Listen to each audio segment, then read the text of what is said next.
परम पूजनीय परम भगवान नारायण, जिन्होंने स्वयं कितने ही अवतार लेकर बड़े बड़े दैत्य, दानवों तथा राक्षसों का संहार किया था, उन्हीं भगवान विष्णु के अंश से उनके कुछ ऐसे पुत्र उत्पन्न हुए थे जो असुर थे, या संपूर्ण भूमि उनके नाम से कांप उठती थी। विभिन्न पुराणों में हमें उन असुरों का वर्णन मिलता है।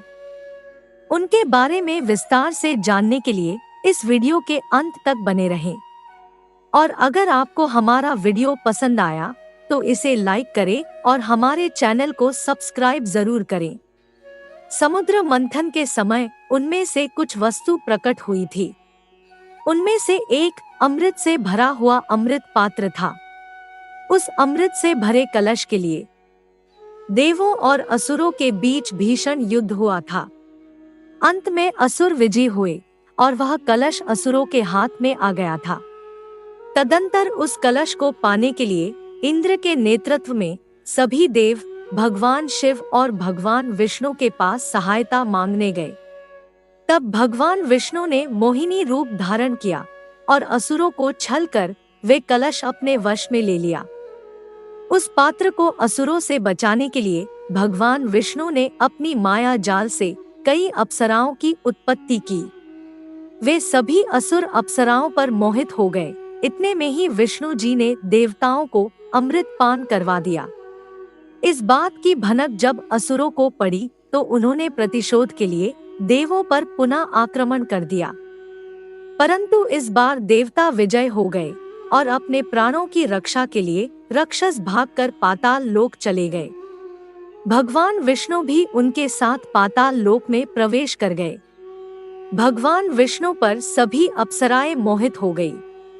भगवान विष्णु और अप्सराओं के मिलन से बहुत से वीर, पराक्रमी और बलवान पुत्रों का जन्म हुआ, जो समस्त पृथ्वी को कंपा देने वाले तथा विभिन्न प्रकार के युद्ध में विशेषज्ञ थे। इसके साथ ही वे अत्यंत क्रूर और दुष्ट थे। अपने बल के गुरूर से विष्णु जी से उत्पन्न उनके पुत्रों ने तीनों लोकों के लोगों को प्रताड़ित कर रखा था। ऐसा देखकर सभी महर्षि, देवगण आदि ब्रह्मा जी से सहायता की गुहार लगाने लगे।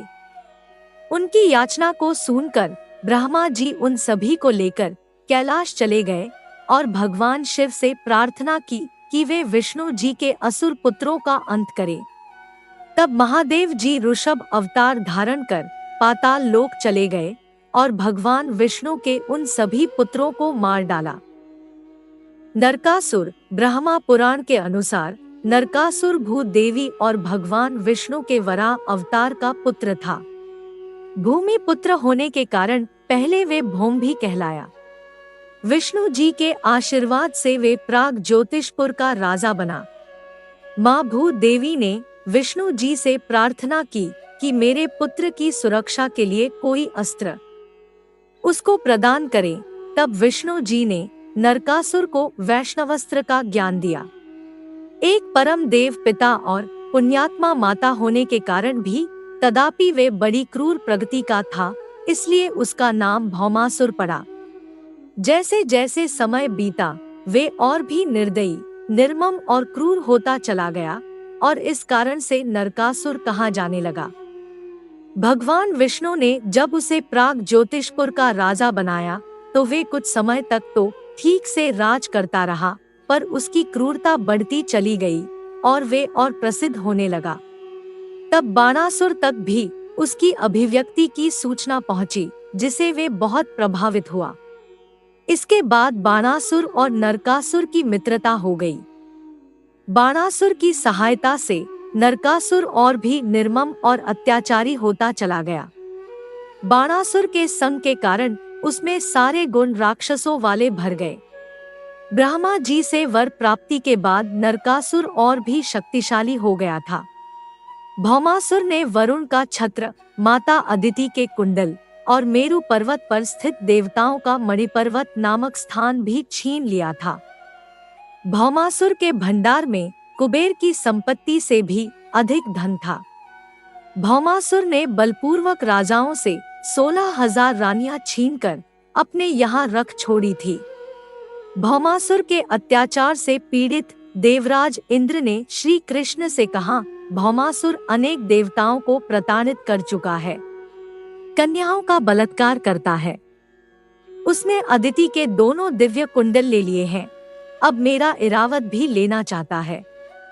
श्री कृष्ण ने आश्वासन देकर भौमासुर पर आक्रमण किया। उन्होंने सुदर्शन चक्र से उसके 2 टुकड़े कर दिए तथा अनेक दैत्यों को मार डाला। दक्षिणी भारत के हरिवंश पुराण के कुछ संस्करों में ये बताया गया है कि नरकासुर का वध सत्यभामा जी ने किया था, परंतु महाभारत भागवत पुराण के अनुसार नरकासुर श्री कृष्ण के हाथों मारा गया था। आज की वीडियो में बस इतना ही।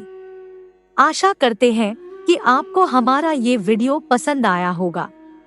कृपया इसे लाइक करें और शेयर करें।